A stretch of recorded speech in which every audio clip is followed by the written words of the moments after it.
ก็สวัสดีครับกลับมาพบกันในฟาร์มอีกครั้งนะฮะก็หลังจากหมดฝนแล้วนะครับ เราก็เริ่มลงงานกันแล้วนะฮะหลังจากที่ผมได้ตั้งเสาตัวนี้ไว้มาแสนนานแล้วนะครับก็รอจังหวะหลายๆอย่างทั้งทุนทรัพย์แล้วก็รอจังหวะคนด้วยนะครับคนช่วยงานแล้วก็รออากาศตอนนี้ก็ฝน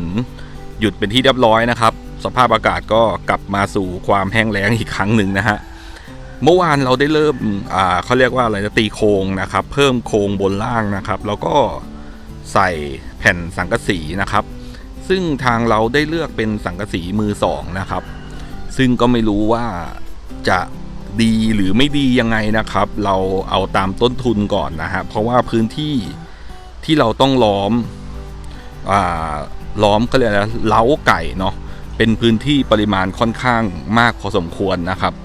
ก็พื้นที่เยอะพอสมควรเราก็เลยเลือกเป็นสังกะสีมือสองซึ่งอันที่จริงนะครับแผนที่วางไว้คือเราจะเป็นนอนสังกะสีลงนะครับ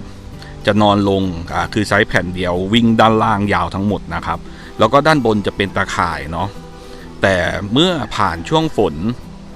ที่ผ่านมานี้นะครับจึงทำให้เรามีความคิดที่เปลี่ยนไปนะครับอาจจะด้วย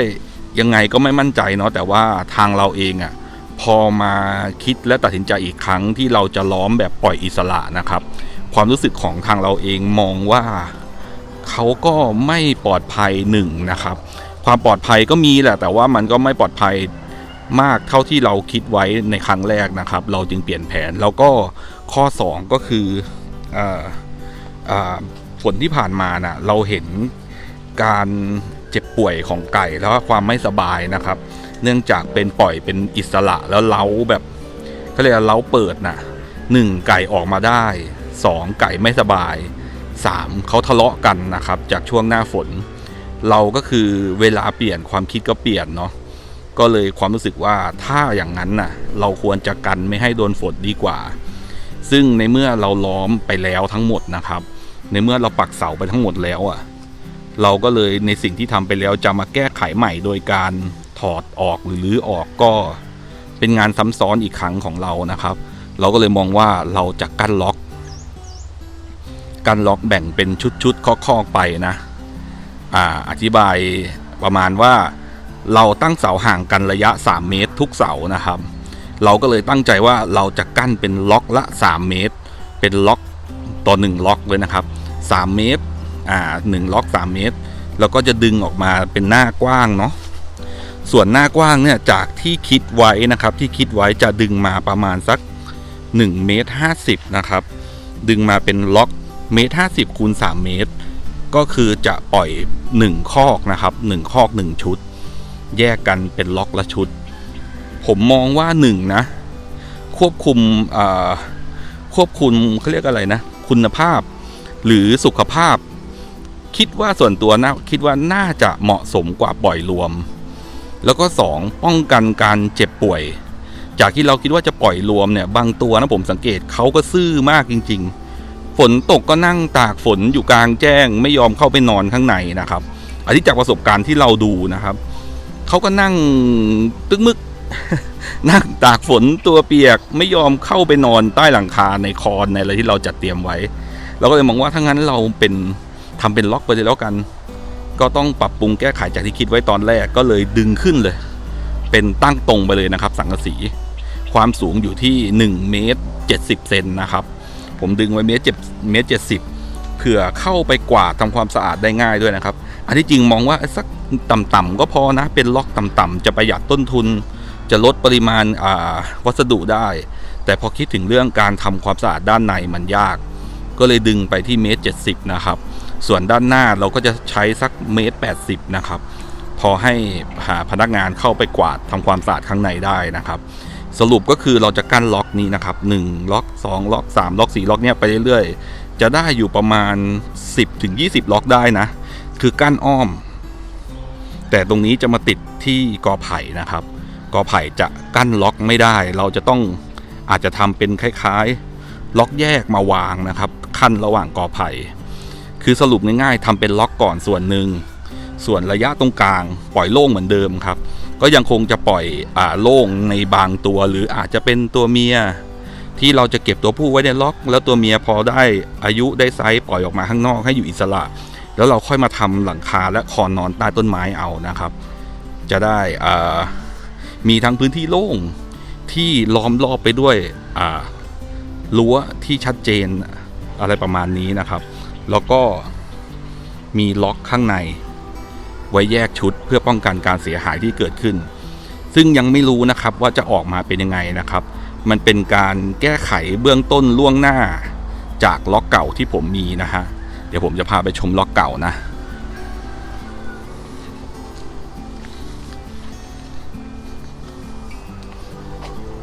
นู่นนะครับถ้าเรามองไปไกลๆจะเห็นว่าล็อกเก่าของผมทำเป็นสังกะสีนอนวิ่งยาวนะครับแล้วก็เปิดโล่งเหมือนเล้าไก่ทั่วไปนะครับด้านบนจะมีเพิงหลังคาอยู่ด้านในสุดประมาณนี้นะครับแล้วข้างบนของสังกะสีที่เราวิ่งยาวเป็นรั้วเนี่ยเราก็เป็นตะข่ายเนาะ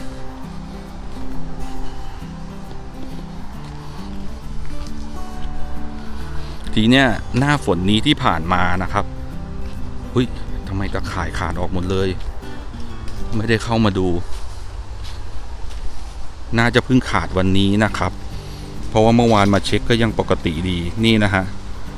ความไม่ปลอดภัยที่จะเกิดขึ้นนะครับถ้าใช้เป็นตะข่ายแต่จริงๆผมก็ตั้งใจจะเปลี่ยนเป็นตะข่ายตัวดีตัวนี้เนาะแต่ต้นทุนก็จะสูงขึ้นแต่ก็ปลอดภัยกว่านะครับนี่เราก็ล้อมด้านหน้าไปแล้ว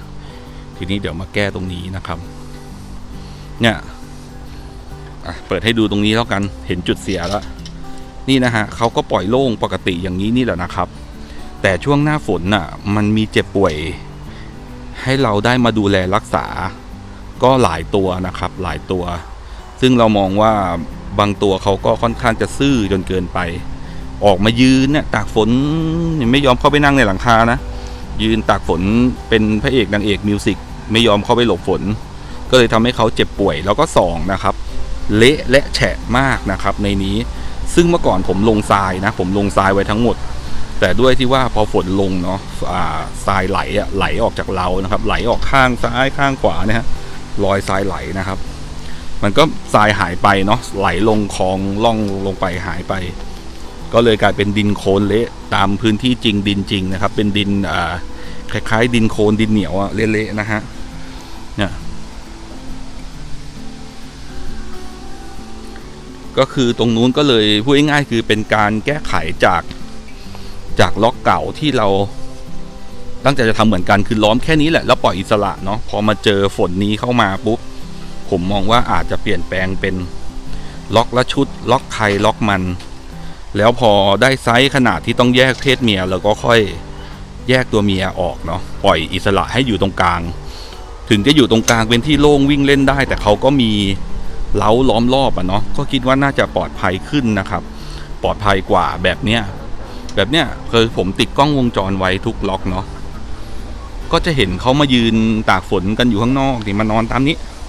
มานอนตามขอบนี้นะครับมาอุดกันอยู่ตรงนี้ นอนตากฝนหรือมาอุดกันอยู่มุมนู้นอะไรประมาณนี้นะครับบนหลังคาก็นอนใต้หลังคาก็นอนนะครับก็มันจัดกลุ่มแยกนอนกันเนาะไม่รู้ว่าแต่ละตัวเขาเลือกที่นอนกันยังไงนะครับ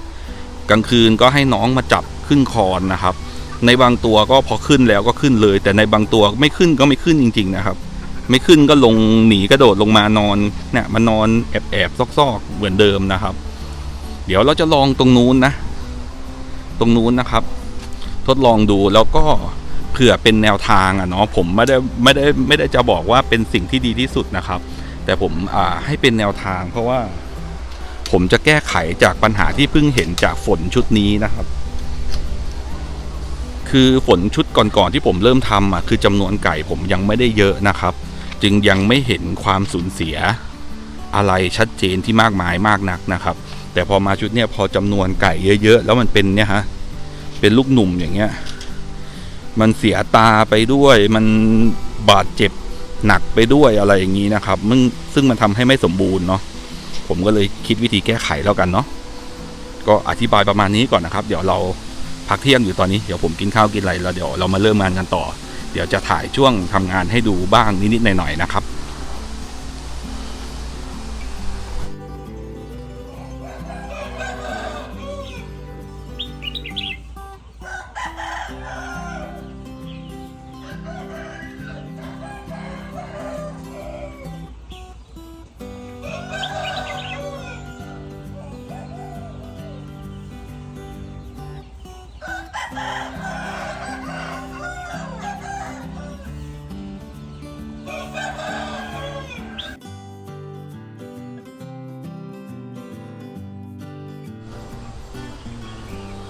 เรียบร้อยนะครับวันนี้ได้เท่านี้ก่อนนะครับก็ทำตั้งแต่ช่วงบ่ายเนาะใช้เวลาทำ2-3 ชั่วโมงได้เท่านี้เองมันไม่ได้ระดับสักทีนะครับปรับแล้วปรับอีกนะ มันไม่ได้ฉากไม่ได้ระดับนะครับก็ปรับไปปรับมาเพราะว่าสาเหตุที่ไม่ได้ฉากไม่ได้ระดับเรายังไม่ได้ลงปูนไงเราทำแบบงานด่วนเนาะพอทีนี้พอเราขึ้นโครงหรือว่าไปกดตรงอื่นน่ะมันก็จะปรับระดับลงอีกเนาะเพราะว่าเรายังไม่ได้ลงปูนแต่นี้ขุดไว้รอลงปูนนะครับเนี่ยก็เลยเด้งไปเด้งมาไม่ได้ระดับสักทีนะครับแต่ตอนนี้เรียบร้อยแล้วมีเอียงบ้างนิดหน่อยนะครับตามพื้นที่เพราะว่าการตั้งเสาเราฝั่งด้านหลังตอนแรกมันไม่ตรงมากไงมันก็เลยแบบปรับให้ตรง 100% ไม่ได้นะครับแต่ก็ใช้งานได้นะครับใช้งานได้ทำยังไงจะได้มุมที่พอดีนี่ประมาณนี้เนาะแล้วก็สังกะสีที่ผมใช้มือสองนะครับล็อตแรกที่ผมซื้อมานะแผ่นด้านหลังทั้งหมดนะครับผมใช้มือสองทั้งหมดแถวบ้านผมขายกิโล15 บาทนะช่างกิโลนะครับกิโล15 บาทก็จะเหลือที่ซื้อมาเมื่อวานนะเหลืออีก3แผ่นนะครับแต่ส่วนชุดเนี้ยซื้อมาใหม่ยังไม่ได้ใช้งานอะไรเลยนะก็ที่ผมซื้อมา60 กิโลมั้ง60 กิโลใช่ตก900 บาทนะครับชุดแรกนะชุดแรก900 บาทสังกะสีทั้งหมดนะแล้วก็กองอยู่นี่3แผ่นหมดไป900 บาทชุด2ผมซื้ออีก60 กิโลนะครับก็ชั่งให้มันเท่าๆกันเนาะจะได้คำนวณง่ายมาอีก900นะครับชุด2ก็ตกค่าสังกะสี 1,800 แล้วยังไม่รวมค่าเหล็กเลยนะแต่ก็โดยรวมเนี่ยตอนเนี้ย3 เมตรคูณ1.50 เมตรนะฮะสรุปออกมาแล้วตั้งขนาดด้านข้างไว้ที่3.50 เมตรส่วนจะอยู่ได้นานแค่ไหนตรงเนี้ยผมยังไม่ทราบเลยนะสังกะสีมือ2แต่ในที่ตั้งใจไว้คือจะพ่นสีใหม่นะครับพ่นสีใหม่ทั้งหมดพ่นสีใหม่ทั้งหมดเลยประมาณนี้นะฮะวันนี้โอเคแล้วเดี๋ยวคลิปหน้าเรามาอัปเดตกันต่อนะครับว่าถ้าเสร็จสมบูรณ์แล้วจะเป็นยังไงนะเดี๋ยวพรุ่งนี้ผมจะเข้ามาทำต่อนะครับประตูระยะห่างประตูก็คือ1 เมตรนะครับระยะว่างนั้น2 เมตร1 เมตรรวมเป็น3 เมตรนะครับคือดูตรงนี้ผมก็ว่าดูดีใช้งานได้นะไว้ยังไงเสร็จสมบูรณ์จะมาอัปเดตอีกทีครับเพราะว่าเดี๋ยวต้องลงดินข้างล่างด้วยเพราะดินไม่เท่ากันนะครับเนี่ยเห็นช่องว่างเยอะไหมฮะด้านนี้เต็มพอดีด้านนี้เป็นช่องว่างเยอะเดี๋ยวปรับดินอีกทีแล้วอาจจะลงทรายข้างในด้วยครับโอเคนะครับ